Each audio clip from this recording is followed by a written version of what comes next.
Today I get to review the 1999 Nissan Skyline GTT, which is the model right below the GTR. That means it only has a 5-speed transmission and an RB25 single turbo inline 6. Makes about 250 horsepower, which is really closer to around 280 when you dyno it, and has rear-wheel drive instead of all-wheel drive. Now this car is not 25 years old, as those of you who might know how to do math might say, but it's here and I'm going to drive it. Alright everybody, so now I'm behind the wheel of the 1999 Nissan Skyline. I'm definitely still getting used to the whole steering being on the other side thing. I'm not going to go into too much detail about it because it's been talked to death about owning a JDM car in the United States. Obviously there's going to be some getting used to. You're driving on the other side, the turn signals are on the right side of the steering wheel instead of the left, so I keep on activating the windshield wipers. So glossing over all of that, what's the Skyline like to drive? Well, you might expect from a JDM icon that everybody loves, everybody heralds as one of the best sports cars of all time. You might think it's rough, it rides like a sports car, and that nobody can drive it unless they're well versed in the ways of driving really nice cars. Well, you'd be completely wrong about that. So stepping in, other than the apparent controls being on the other side, the car drives like any old sedan that you might think of with a manual transmission. So the transmission itself, the gear changes are slightly better than on any old, let's say Maxima, because that's another Nissan model. So the gear change itself is slightly better than what you would find on a Maxima. But the clutch and everything else that is integral to the car is really easy to use. I dare say pedestrian almost. So what makes this car that's almost a GTR, not quite, it's rear wheel drive, it's got slightly less power than a GTR. As we've pointed out, it's got about 250 horsepower from a single turbo, not a twin turbo like a GTR would have, and it's not all-wheel drive like a GTR. So, is it fast? Is it going to be faster than something else I can buy for 30 grand? So, I have a bit of open road. Let's find out. Oh my gosh. So I'd love to tell you what I just got up to. I got up to about 100 kilometers per hour, so that's about 60 miles an hour, in about no time. Yeah. So what I was going to compare this car to is the Subaru BRZ and Scion FRS and an E90 BMW M3. And you might be thinking, why the M3? Well, the M3, because I went to go look at one yesterday that was about $31,000, which is around what you're going to be looking to pay for a non-GTR, really nice Skyline like this one. So when your options are a brand new, fully loaded BRZ, which I've driven, and you know, they don't feel super slow, you know, no journalist will say that, but they definitely need about 50 more horsepower, which is what this car has. And the M3 is definitely faster than this car. I mean, that car has a V8 built by BMW. That is one gem of an engine. But honestly, when you have to rev it so hard and you have to wait for the Vanos to kick in and you have to build up the power like you do in that car, I would say this, with its low-end turbo grunt, with its mid-range pulling power, actually feels quicker than the E90 M3. So what's the interior like on this car? Well, there's a bit of what looks like carbon fiber between the dials, and they're kind of cool, I guess. They're this sort of dark gray with white numbers on them. And other than the fact that I have no idea what any of these buttons do, because most of them are written in Japanese, the climate control ones say mode and auto, and you can understand those, you know, good enough because it's a climate control. How stupid can you be to not understand how one of those works? But other than that, the controls actually seem pretty normal.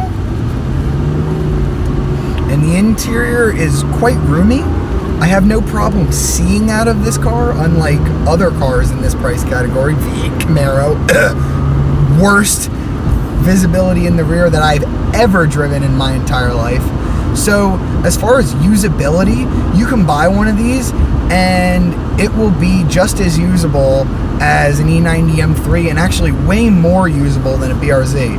The BRZ has some really pathetic back seats. Even my cousin, who was only 12 years old when the BRZ first came out, couldn't really fit behind me driving it comfortably.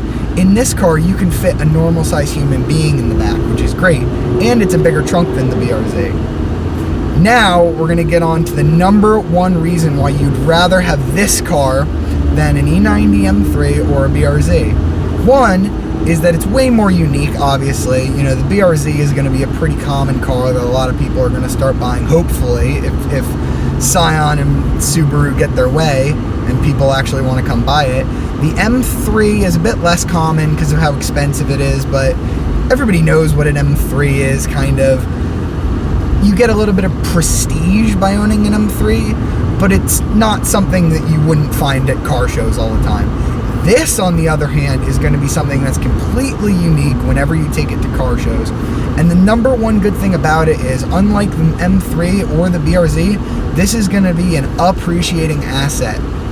Whereas if you bought a brand new BRZ for let's say 27, you haggle down from a $31,000 premium loaded car to about 25 grand. In a year, it's going to be worth 20 grand. In 2 years, it's going to be worth 17 grand. And why is this truck in front of me stopping? Okay, so back onto the argument of appreciation. This car is going to be around 30 grand for you to import a good one into the United States. But if you wait a year, you'll either sell it for the same that you bought it for, or you'll actually make money when you're selling it. Now, there's not too many cars that are new on the market for around 30 grand that are going to appreciate like this. So if we're talking about it as an appreciating asset, then we're really comparing it to an E30 M3 because they're right in that 30 grand range right now for a really good one, and they're also appreciating. So how does this compare to an E30 M3? Well, it's just a completely different collector market. You've got the people that are interested in Skylines, you've got people that are interested in German cars, and there's likely not going to be a lot of overlap between those two types of people. So should you buy this or an E30 M3? I think this. The E30 M3 had 200 horsepower on a good day from a 4-cylinder, normally aspirated engine, which I'm sure felt really good, except this just has so much to give.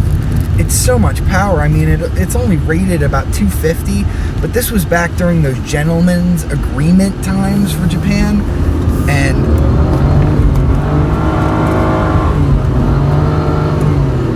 it just sounds so awesome. There's no way that this engine is producing only 250 horsepower. There's just no way. That would be the same as an Infiniti G35, and I'm sure this car is lighter than an Infiniti G35, but there is absolutely no way that Nissan overrated this car. They underrated it like crazy.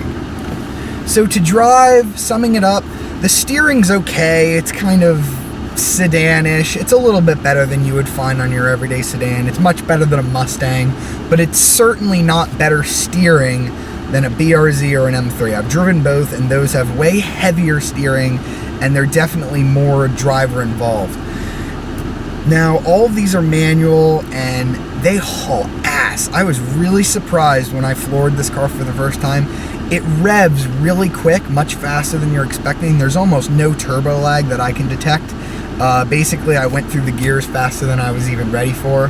So when you're driving it, it's definitely going to surprise you, but it's not going to overwhelm you. An E90 M3 would be a little bit too much. I would definitely compare this more to an E46 M3. You're going to be able to use all of it on the road all day and enjoy it. And you're going to have something way cooler than an M3. So for those of you who were hoping that I would say that the Skyline drove better than a Miata, sorry, it's definitely faster than the Miata and it handles really well, but you can't beat the raw, visceral feel of a Miata. The Skyline is much more comfortable than the Miata, but it's definitely not a better sports car. A better all-rounder, 100%, but a better all-rounder than an E90 M3? It's pretty good, and I do want a Skyline, but I'm going to stick with the Miata for now, yeah,